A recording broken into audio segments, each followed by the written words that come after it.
नमस्कार, मैं हूँ ज्योति प्रकाश शर्मा और आप हमारा खास कार्यक्रम देख रहे हैं बात मुलाकात।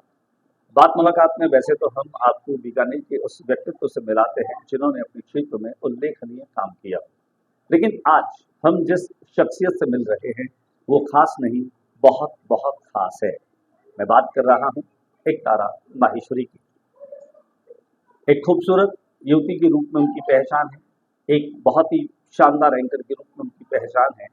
लेकिन अगर मैं आपको बताऊंगा उनके जीवन की वो कहानी जो शायद आप सुन करके विश्वास नहीं कर पाएंगे। एक तारा इस दुनिया में जब आई, उम्र के पड़ाव के साथ में जब वो बड़ी होती गई, तब किसी न किसी रूप में उस परिवार में थालियां बजी होंगी, शहनाइयां बजी होंगी, मिठाइयां बटी होगी कि लड़का होने पर एक भारतीय समाज में परिवार में जो जश्न होता है, एक तारा लड़के के रूप में इस दुनिया में आई। धीरे धीरे उसे ये महसूस हुआ कि शायद उसमें लड़का कम, एक लड़की ज्यादा है। और अपनी इस बात को कहते न जाने कितने साल बीत गए होंगे। ये कुदरत का करिश्मा कहें, ईश्वर की नियामत कहें, या फिर कुदरत का वो खेल जिसे अंततः सभी को स्वीकार करना पड़ता है। आज के दौर में चिकित्सा और विज्ञान ने किस तरह की उन्नति की है उसका एक सीधा सा जीवन सा उदाहरण है एक तारा माहेश्वरी। लड़की के रूप में आज वो अपनी पहचान रखती है, लेकिन उनका अतीत किसी एक लड़के की तरह रहा है। घर परिवार में वो लड़का बनकर रही, उनका स्कूल का जीवन, उनकी आगे की पढ़ाई, वो सब कुछ वैसा रहा है। और बहुत सारी पर्दों से बातों से पर्दा वे खुद उठाएंगी। अब मुलाकात कराते हैं एक तारा माहेश्वरी से। स्वागत है आपका। Thank you so much sir. Uh, बताइए, जिस तरह की बात मैं कर रहा हूँ, जिस तरह से लोग सुनना चाहते हैं, बचपन से लेकर अब तक का जो सफर रहा है, सामान्य तौर पे करोड़ों करोड़ों इंसान शायद वैसा जिंदगी का सफर नहीं देख पाते होंगे जो आपने किया है। छोटी सी चाहेंगे हम कि एक छोटी सी जैसे बात होती है ना कि बताइए कि क्या चीजें रही और कब कब किस तरीके से आपके जीवन में एक ऐसा लम्हा आया कि आप अपने आप को व्यक्त कर दें, आप अपने कह दें। आखिर आखिर वो लम्हा कब आया जब आपने ये कहा कि मैं लड़की। तो मेरा जन्म 15 अगस्त 1996 में हुआ था। और आयरॉनिकली तारीख ये है आज़ादी की, लेकिन मैं अपने ही शरीर में कैद पैदा हुई थी। लेकिन आज अगर मैं इसको एक दूसरे तरीके से देखूं तो मेरे अंदर वो क्षमता थी कि मैं अपने आप को इस कैद से आज़ाद कर सकती हूँ। बड़े होते हुए मुझे, क्योंकि बच्ची थी तो मुझे ये नहीं समझ थी कि एक लड़के और लड़की के बीच क्या फ़र्क होता है। और मेरी एक बड़ी बहन है जो मुझसे उम्र में 1.5-2 साल बड़ी है। तो जो चीज़ें वो करती थी उसे करने की इजाज़त थी, वो मुझे नहीं थी। या अगर मैं करती थी तो मुझ पे हँसा जाता था। लेकिन बचपन में कई बार लड़कों को इसलिए छोड़ भी दिया जाता है कि चलो बच्चे हैं, बच्चा तो सब करते ही हैं। लेकिन मेरे लिए वो सिर्फ़ एक शौक नहीं था, मैं अपने आप को, अपनी अभिव्यक्ति को बाहर जो है वो एक्सप्रेस कर रही थी। अ, उसके बाद किसी तरह 6th स्टैंडर्ड के आसपास मेरी स्कूल जो है वो बॉयज़ स्कूल में हो गई थी, मैं चेंज हो गई थी। बॉयज़ स्कूल में मेरा ट्रांसफ़र कर दिया गया था। और वो 5 साल मेरी ज़िंदगी के सबसे मुश्किल 5 साल थे, क्योंकि एक लड़के के शरीर में एक लड़की कैद है और वो एक लड़कों के स्कूल में अगर उसको बिठा दिया गया है, तो उसको मुझे बहुत परेशान किया जाता था। अलग-अलग नामों से बुलाया जाता था। अ, हर दिन मेरे लिए जेल की तरह था। हर दिन सुबह, लेकिन मैंने कभी घर पर ये बताया नहीं कि स्कूल में क्या हो रहा है, क्योंकि मुझे लगता था कि वो लोग भी क्या ही कर लेंगे, या अगर मैं उन्हें बताऊँगी तो शायद मैं उनकी नज़रों में भी गिर जाऊँगी। तो मैं हर रोज़ सुबह एक स्माइल के साथ घर से निकलती थी, और दिन भर जो होता था वो होता था, और मैं दोपहर में जब वापस स्कूल से घर आती थी तो बिल्कुल ऐसे रहती थी जैसे कुछ हुआ ही ना हो। लेकिन उस दौरान चाहे स्पोर्ट्स को लेकर हो, या चाहे एक लड़की, एक फेमिनिन एनर्जी मेरे अंदर थी जो कि बाहर निकल के आती थी, चाहे वो चाल-ढाल में हो, चाहे वो मेरे इंटरेस्ट्स में हो। और जैसे मैं स्कूल में थी तो उसी वक़्त मेरी प्यूबर्टी भी आई, मैं 13 साल की हुई। अ, तो मुझे ये चीज़ समझ में आई कि मेरा अट्रैक्शन जो है वो लड़कों की तरफ है, लड़कियों की तरफ नहीं है। अ, लेकिन ये चीज़ मुझे बहुत बाद में समझ में आई कि आपका जेंडर आइडेंटिटी और आपका सेक्सुअल ओरिएंटेशन, यानी कि आप खुद कौन हो और आप किसे पसंद करते हो, ये दोनों चीज़ें एक दूसरे से बहुत अलग हैं। चूँकि मुझे लगता था कि मुझे लड़के पसंद हैं, तो मुझे लगा था कि शायद मैं समलैंगिक हूँ या मैं गे हूँ। अम, क्योंकि एक वुमन, एक लड़की बनना तो मुझे लगता था कि कभी संभव ही नहीं मुमकिन था। ही नहीं है, हाँ, संभव क्योंकि नहीं आपकी है। कल्पनाओं में नहीं था कि ऐसा कुछ हो सकता है। बिल्कुल भी नहीं। मैं अपने आस-पास मैंने किसी ऐसे को नहीं देखा था जो कि इस तरह से ज़िंदगी जी रहा हो। तो जब आपने अपने आस-पास ऐसा कुछ नहीं देखा हो, तो आपके लिए और भी मुश्किल हो जाता है उस बात पे बिलीव करना, और आप अपने आप को बहुत अकेला महसूस करते हो कि मुझे ही ऐसा क्यों महसूस हो रहा है? क्या शायद मुझ में ही कोई कमी है, मेरे अंदर ही कोई खामी है। अम, तो वो कश्मकश से मैं गुज़र रही थी, मेरे आस-पास कोई था नहीं ऐसा, और मुझे ऐसा लगने लगा कि ठीक है, तो मैं शायद समलैंगिक हूँ, तो मैं कभी ये। कोई अपना साथी, सहपाठी, मित्र जिसके कई बार होता है ना कि बहुत क्लोज़ जो मित्र होता है या अपने रिलेटिव्स में से कोई ऐसा अपना संबंधी होता है या भाई कह लें हम, चाचा, मामा, बुआ का कोई लड़का, जिसे हम सारी बात शेयर कर सकें। क्या ऐसा भी कभी किसी के साथ हुआ? नहीं, मैंने कभी किसी से ये बात शेयर नहीं की, क्योंकि बीकानेर जैसे शहर में हम रहते हैं, और ये लगभग 2011-12 की बात है, 10-11-12 की बात है, और उस वक़्त इतना इंटरनेट टेक्नोलॉजी ये सब नहीं आया था। इनफैक्ट आज की तारीख में भी अगर आप बात करें इसके बारे में, तो बहुत सारे लोगों के मत अलग हैं इसको लेकर। कुछ लोगों का मानना है कि ये बिल्कुल कुदरती नहीं है, कि ये बहुत ही ये पाश्चात्य संस्कृति है, वेस्टर्नाइज़ेशन है। अमेरिका के लोगों ने हमें ऐसा सिखाया है, जो कि वो लोग हैं जिन्होंने अपनी संस्कृति को कभी मुड़कर देखा नहीं है, उसके बारे में पढ़ा नहीं है। लेकिन क्योंकि वो एक ऐसे पैटर्न को इतने सालों से देखते आ रहे हैं, तो उन्हें लगता है कि यही सच है। आज से बहुत साल पहले जब साइंस नहीं थी, जब विज्ञान नहीं था, हम धरती पे खड़े थे तो हमें लगता था कि धरती फ्लैट है। हमारे चारों तरफ सूरज घूमता था तो हमें लगता था कि सूरज सूरज घूम हमारे रहा चारों तरफ घूमता है। है। ये बहुत बाद लेकिन में पता चला कि धरती लेकिन सूरज के जब आस हम ऊपर गए, हमने उसे दूसरे एंगल से देखा, तो हमें पता चला कि सूरज हमारे आसपास नहीं, हम सूरज के आसपास घूम आस-पास। रहे हैं। तो ये सच जो है, अब सच तो यही है। मैं अगर चाहूँ तो कह सकती हूँ कि नहीं, मैं तो, धरती तो नहीं घूमती, सूरज ही घूमता है मेरे आसपास। लेकिन उससे वो सच बदल नहीं जाएगा। तो लेकिन उस वक़्त क्योंकि मैं स्कूल में इतनी अकेली थी और मैं किसी को ये बता नहीं सकती थी, तो मुझे लगा कि छुपना ही सबसे अच्छी चीज़ है, सबसे सही बात है, क्योंकि हम लोगों के लिए बच के ज़िंदा रहना, वही अपने आप में एक बहुत बड़ा स्ट्रगल हो जाता है, क्योंकि हमें ज़िंदा रहने के लिए भी बहुत स्ट्रगल करना पड़ता है। बहुत बार लोग इतना परेशान करते हैं कि लोग आत्महत्या कर लेते हैं, सुसाइड कर लेते हैं। क्या कभी आपके मन में इस तरह का कोई ख़्याल आया कि इस तरह की ज़िंदगी से बेहतर है कि मैं अपनी ज़िंदगी को ख़त्म कर दूँ? जी, बहुत बार आया, बहुत बार। बहुत बार आया। मुझे कैसे लग रोका फिर? आपने उस पल पर अपने आप को कैसे नियंत्रित किया? मैं बस यही सोचती थी कि एक साहिर लुधियानवी जी की लिखी हुई एक है नज़्म है कि वो सुबह कभी तो आएगी। तो मैं हमेशा यही सोचती थी कि वो सुबह शायद कभी तो आएगी। कुछ तो एक दिन आएगा जब सब कुछ ठीक हो जाएगा, और आज मैं वो ठीक दिन जी रही हूँ। अ, जब आप आए यहाँ पर दो दासी नगाड़ों से परिवार के लोग 4 वर्षों के बाद आपको अपने बीच में पा रहे थे और जिस रूप में पा रहे थे वो साफ तौर पर बता रहा था कि समाज परिवार का नज़रिया बेटियों को लेकर, लड़कियों को लेकर बहुत बदल गया है और वो जो एक पैशन था आपको देख कर के उनके भीतर की सेंटिमेंट जो निकल रहे थे, आपकी आँखें नम थी, निरंतर आपके आँसू आ रहे थे। कहीं-कहीं वो एक खुशी के अतिरेक के आँसू थे कि ये परिवार के लोगों का जो प्यार है और बहुत जो मिस किया आपने उन चीज़ों को शेयर नहीं किया, जो चीज़ें शेयर करने की उम्र में शेयर की जा सकती थी, हुँ, वो आपने अपनी आज़ादी को ख़त्म किया, रोक के रखा कि आपको किस तरीके से प्रेज़ेंट करना है, कैसे सहपाठियों के साथ रहना है, लड़कों के साथ रहना, लड़कियों के साथ रहना, आप तय नहीं कर पा रहे थे और ऐसे में नितांत अकेला जीवन निश्चित तौर पे बहुत लंबी सज़ा की तरह आपके जीवन में रहा है। पहली बार आपने अपने आप को जब इस तरह से शेयर करने की बात की बताने की बात की, मॉम या डैड किससे पहली बार आपने ये कही जो आपके मन में वर्षों से लगातार चल रहा था कि शायद आप वो नहीं हैं जो लोग आपको देख रहे हैं, जो लोग आपको मान रहे हैं। हुँ। तो ये बात है उस वक़्त जब कोविड की सेकंड वेव आई थी, और बहुत सारे लोगों की डेथ्स हुई थी, बहुत लाइफ़ बहुत अनसर्टेन थी।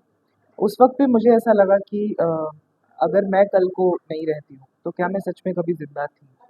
और राजेश खन्ना जी का वो डायलॉग है, वो मेरे दिमाग में घूम रहा था कि बाबू मोशाय, ज़िंदगी लंबी नहीं, बड़ी होनी चाहिए। बड़े तो मैंने सोचा चलो बड़ी वाली ज़िंदगी जीते हैं। मुश्किल है पर नामुमकिन नहीं है। अगर मैं इसको ढंग से रखूँ तो शायद मेरे घर वाले मेरी बात समझ जाएँगे। लेकिन बहुत डर लगा था। एक आपके शरीर का जितना सेल्स होते हैं, जितने कतरा कतरा जोड़ के आप उस सच बताते हो। उससे पहले मैं बिल्कुल, मुझे याद है मैं नम हो गई थी। मैं बिल्कुल, मुझे कुछ फ़ील ही नहीं हो रहा था, कोई भी इमोशन। मेरे अंदर बस ये था कि अब या तो करो या मरो, लेकिन ये ज़िंदगी तो मैं अब नहीं जीऊँगी। तो मैंने पहले मम्मा को बताया कि उन्हें मैं अलग से लेके गई और उन्होंने मैंने समझाया कि ऐसा मैं महसूस करती हूँ अपने बारे में।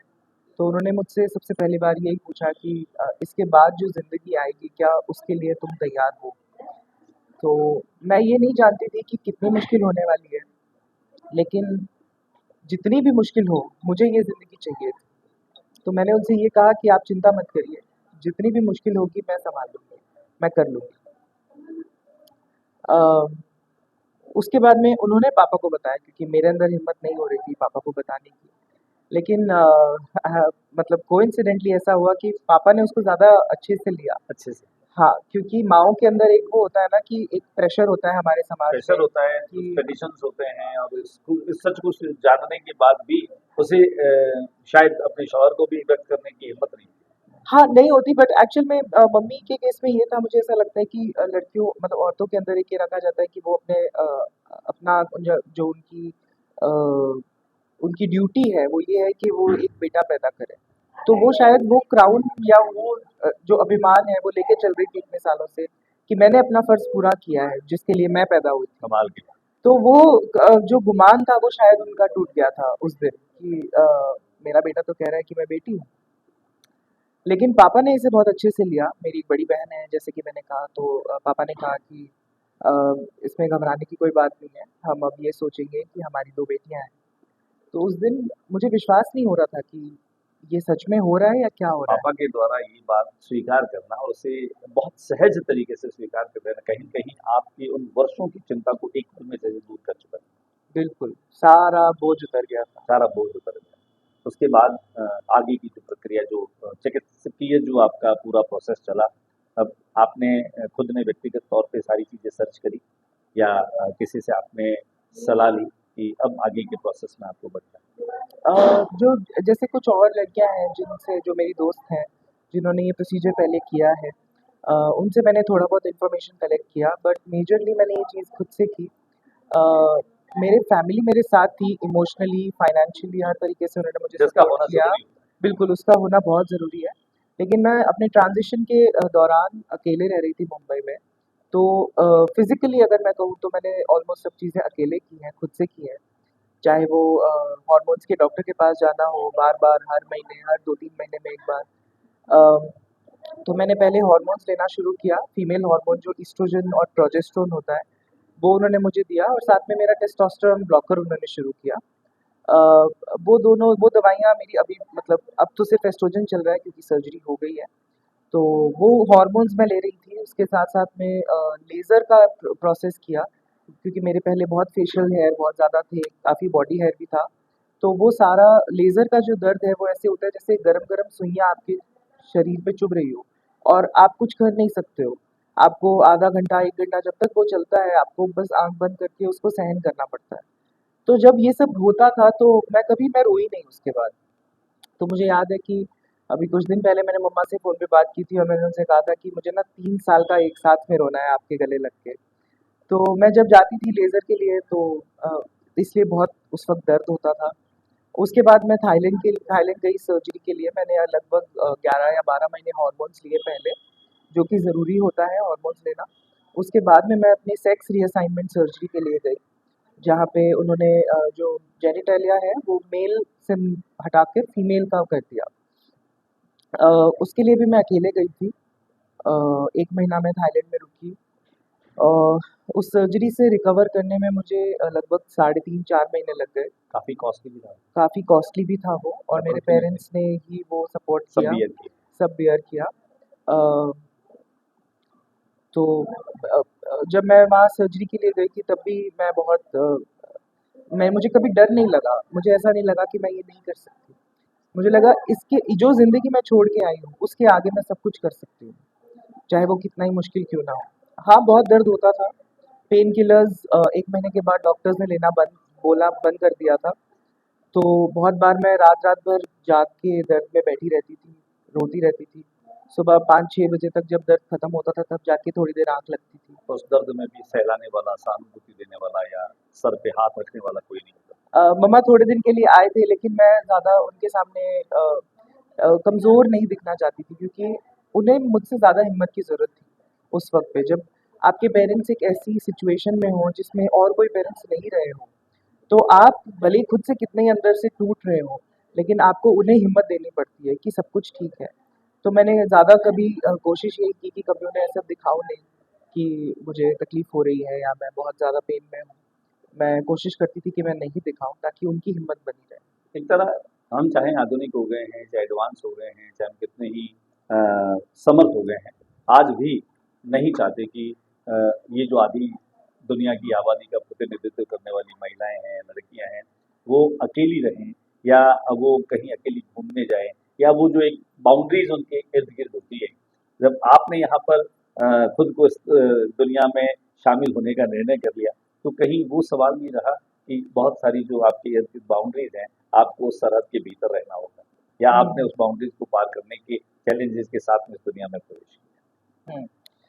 तो ये मेरे लिए काफ़ी वो एक बहुत पतली लाइन थी ये प्रताड़ित पतली होने से में, भी पतली थी। बहुत पतली से पतली प्रताड़ित होने में भी और अपने आप को एक सशक्त महिला के तौर पे सबके सामने लेके आने की। क्योंकि बहुत बार एक महिला होने का मतलब ये हो जाता है कि आप सबमिसिव हो या फिर अगर आप पे रिस्ट्रिक्शंस लगाए जा रहे हैं, जैसे कभी-कभी मुझ पे रिस्ट्रिक्शंस लगाए जाते थे, तो मुझे ऐसा लगता था वो मुझे वैलिडेशन देता था। जब रिस्ट्रिक्शंस लगाए जाते थे तो मुझे वो वैलिडेशन मिलता था कि कभी-कभी कि अच्छा मुझे रिस्ट्रिक्ट किया जा रहा है तो अच्छा शायद अब मैं पूरी तरीके से एक लड़की बन चुकी हूँ इसलिए मुझे रोका जा रहा है ये चीज़ करने के लिए। अब रोका जा रहा है। हाँ, चाहे पहले रात पहले नहीं को हाँ, हाँ, चाहे रात को निकलने के लिए हो या जैसे अब मम्मी कभी मैं रात को लेट या 11 बजे भी वापस आती हूँ, तो वो हमेशा उस चीज़ का ध्यान रखती है कि मैं घर सही से पहुँच जाऊँ या मेरी लोकेशन क्या है वो मैं अपने दोस्तों के साथ अभी जब आप बॉम्बे अकेली रह रही हैं, हुँ। तब ये टेंशन घर में रहती होगी कि आप अकेली हाँ, रहती है लेकिन उन्हें ये भी पता है कि मैं बहुत बहादुर हूँ कि मैं बहादुर हैं। बहुत खुद से बहुत ज़्यादा हिम्मत वाली हूँ। तो और क्योंकि मैं लंबी हूँ मैं तो आधे से ज़्यादा लोग तो वैसे ही डर जाते हैं कद-काठी आप देख के। आपकी कद-काठी हाँ, देख कर के कि हाँ, तो और वैसे भी मैं काफ़ी ऐसे हूँ हिम्मत वाली तो मैं डरती नहीं हूँ। आपकी जो परवरिश एक लड़के के रूप में जब रही है, तो निश्चित उस समय कोई ऐसी पाबंदियाँ नहीं थी, उस समय ऐसी कोई रोक-टोक नहीं थी। तो कहीं न कहीं आपने उन सब चीज़ों को बहुत करीब से देख भी लिया और हुँ, ये दुनिया क्या है, दोनों तरफ की दुनिया को आपने अच्छे से महसूस कर लिया, उसको जान लिया। तो शायद अब आपको ये और अधिक ज़्यादा सपोर्ट करता होगा सिस्टम कि ऐसा कुछ भी नहीं है। आप लड़की होकर के भी अकेली जा सकती हैं, आ सकती हैं और लड़की होकर के अब आप बहुत कुछ लड़कियों के लिए, महिलाओं के लिए कर सकती हैं। कहीं-कहीं ऐसा विचार दिमाग में आता है कि अब आप बिल्कुल। उसको लीड कर सकती हैं। बिल्कुल मुझे ऐसा लगता है कि मेरे अंदर वो हिम्मत है कि मैं और लड़कियों के लिए जितना मैं कर सकती हूँ या जो मेरे बस में है, उससे आगे बढ़ के मैं उनके लिए करूँ। वो किसी भी तरह से अपने आप को लिमिटेड ना करें, चाहे वो शारीरिक तौर से हो या इमोशनली हो, किसी भी रूप से वो अपने आप को पिछड़ा हुआ ना समझें। तो ये मैं अपनी सोच से सबसे पहले मुझे लड़ना था क्योंकि 25-26 साल तक एक लड़का रहने के बाद और क्योंकि मेरे आस-पास मैंने अ, एक टाइप की औरतों को देखा है, तो मुझे लगता था कि अच्छा लड़की होने का मतलब ये है। और चाहे जब मैं छोटी थी और एकता कपूर के सीरियल्स आते थे, तो मुझे लगता था कि लड़की होने का मतलब ये है। जब मैं बड़ी हुई, जब मैं हीरोइन्स को देखती थी या मैगज़ीन्स में मॉडल्स को देखती थी या टीचर्स को देखती थी, तो मुझे ऐसा लगता था कि नहीं लड़की होने का मतलब ये है। तो वो सोच इवॉल्व होती रही लेकिन मैं हमेशा अपने आप को रखती उस लड़की की जगह पे ही थी, कि अगर मैं एक लड़की होती तो मैं कैसे होती? तो लड़की होने के साथ बचपन में अगर मैं बात करूँ बहुत निजी सवाल है, कोई एक लड़का जो आपको पसंद आ गया हो, वो लड़का आपको बहुत अच्छा क्या अभी भी उसके लिए कोई ऐसी फीलिंग्स है? नहीं। अब मतलब बचपन में ऑब्वियसली पसंद आते थे लड़के, लेकिन ऐसा क्योंकि जब आपकी सोच डेवलप हो जाती है, क्योंकि तब मैं बहुत छोटी भी थी, 13 प्यार साल में की यकीन थी। करते हैं ना? जी, प्यार हुआ है जी नहीं, अभी तक नहीं, नहीं। होने के चांसेस है। I hope so. देखिए, मुझे ऐसा लगता है जो मैस्कुलिन एनर्जी है वो जब सेफ फील कराती है फेमिनिन एनर्जी को, तो वो बहुत उसमें इम्पैक्ट करता है। और मेरे केस में थोड़ा-सा एक रिस्ट्रिक्शन है कि लोगों को लगता है कि अरे हम इससे क्यों ये ये तो ट्रांस लड़की है या ये तो पहले इसका मेडिकल हिस्ट्री रह चुकी है। लेकिन मैं ऐसा नहीं सोचती। मुझे ऐसा लगता है कि मैंने जो किया है वो बहुत बड़ा है। तो किसी की नज़रों में मैं उसको छोटा होते हुए नहीं देख सकती। तो कोई ऐसा जो उस चीज़ को समझ सके, शायद वही उसी के साथ मैं आपके आगे जाना सहयोग चाहूँ। होगा, हाँ, वो आपकी तो ज़िंदगी का आगे हम सफ़र बन सकता है। जी, जी, बिल्कुल। करियर को लेकर के हम बात करें, वैसे तो आपसे बात मैं करता हूँ तो मेरे खुद के सवाल हैं जो लगातार अ, निकलते जा रहे हैं, जो कि समय की अपनी एक लिमिट है, हम बात तो और भी करेंगे आपसे। अब चूँकि आप एंकर हैं, तो फ्रीलांसर एंकर के तौर पर अभी आप बॉम्बे काम कर रही हैं, किस रूप में काम कर रही जी, मैं एक एंकर भी हूँ, मैं एक्टर भी हूँ। मैंने अभी हाल ही में दिबाकर बैनर्जी की फ़िल्म एलएसडी 2 में काम किया है। उन्होंने ही डायरेक्ट किया था मेरा जो पार्ट था वो और वो अभी नेटफ्लिक्स पे अवेलेबल भी है। साथ में मैं एक एंकर हूँ, तो मैं कॉर्पोरेट इवेंट्स होस्ट करती हूँ, शादियाँ होस्ट करती हूँ। क्योंकि मेरा ट्रांज़िशन काइंड ऑफ अभी ही ख़त्म हुआ है, तो अब मैं वापस बीकानेर में जो मेरा बेस है या जो भी मैं वेडिंग्स होस्ट करती थी, उसमें अब मैं वापस आना चाहूँगी। क्योंकि एक तरीके से जब आप ट्रांज़िशन करते हो तो आप अपना सब कुछ दाँव पे लगा देते हो। लोगों को लगता है कि ये बहुत आसान है, ये तो शौक के लिए कर रहे हैं। लेकिन हम जब ये करते हैं तो हम अपना परिवार, अपना करियर, अपने फ्रेंड्स, अपना सोशल लाइफ़ सब कुछ दाँव पे अपनी फ़िज़िकल जो वो है, सब चीज़ों को हम दाँव पे लगा देते हैं। तो वो मुझे रीस्टार्ट करना है अभी। हैं? अ, लड़कियाँ हैं आपकी दोस्त, सहेलियाँ हैं? सहेलियाँ तो मेरी बहुत हैं, बहुत लड़कियाँ तो बहुत दोस्त हैं। फिर ठीक है, मतलब कुल मिला के जमेगी अब आपकी, हाँ, लड़कियाँ तो मेरी हमेशा से दोस्त हमेशा रही हैं। से दोस्त रही हैं। बिल्कुल, मैं यही सोचती थी कि यही दोस्त मेरा यही होने चाहिए। लड़के नहीं हैं, बट खुश हूँ मैं। खुश हैं। और कुछ कहना चाहेंगे आप? अब दिवाली आने वाली है, तो दिवाली को लेकर मैं चाहूँगा कि बीकानेर के लोगों को आप अपनी तरफ से ब्लेसिंग करें, शुभकामनाएँ। दिवाली के लिए आप सबको बहुत-बहुत शुभकामनाएँ और मैं बहुत आभारी हूँ आपकी कि आपने ये इंटरव्यू कंडक्ट किया और मुझसे जो मेरी लाइफ़ थी उसके बारे में पूछा। और एंड में मैं हमेशा ये चीज़ मैंने अपने आप से कही है, जभी भी मैं खुद को डिमोटिवेटेड फ़ील मतलब महसूस करती हूँ अपने बारे में, तो मैं यही कहती हूँ कि दुनिया से जो डर है वो क्योंकि बहुत बार लोगों को लगता है मैं ये समझती हूँ कि जब मैंने कुदरत के आगे घुटने नहीं टेके, तो फिर मैं कुदरत के बनाए लोगों के आगे भी घुटने नहीं टेकूँगी। बहुत-बहुत शुक्रिया बातचीत के लिए। जब कुदरत के आगे घुटने नहीं टेके, तो कुदरत के बनाए लोगों के आगे घुटने क्या टेकने। ये जीवन का मूल मंत्र है। तारा माहेश्वरी हमारे साथ में थी। बात मुलाकात में आज बस इतना ही। हम उम्मीद करते हैं, ये खास बातचीत अब तक के जितने हमारे एपिसोड जितने लोगों को हमने आपसे बातचीत करवाई और मिलवाया है, उनमें बहुत खास तरह के शख्सियत से हमने आपकी मुलाकात कराई है। अगले सप्ताह फिर किसी व्यक्तित्व के साथ मुलाकात होगी। ज्योति प्रकाश रंगा को इजाज़त दीजिए। नमस्कार।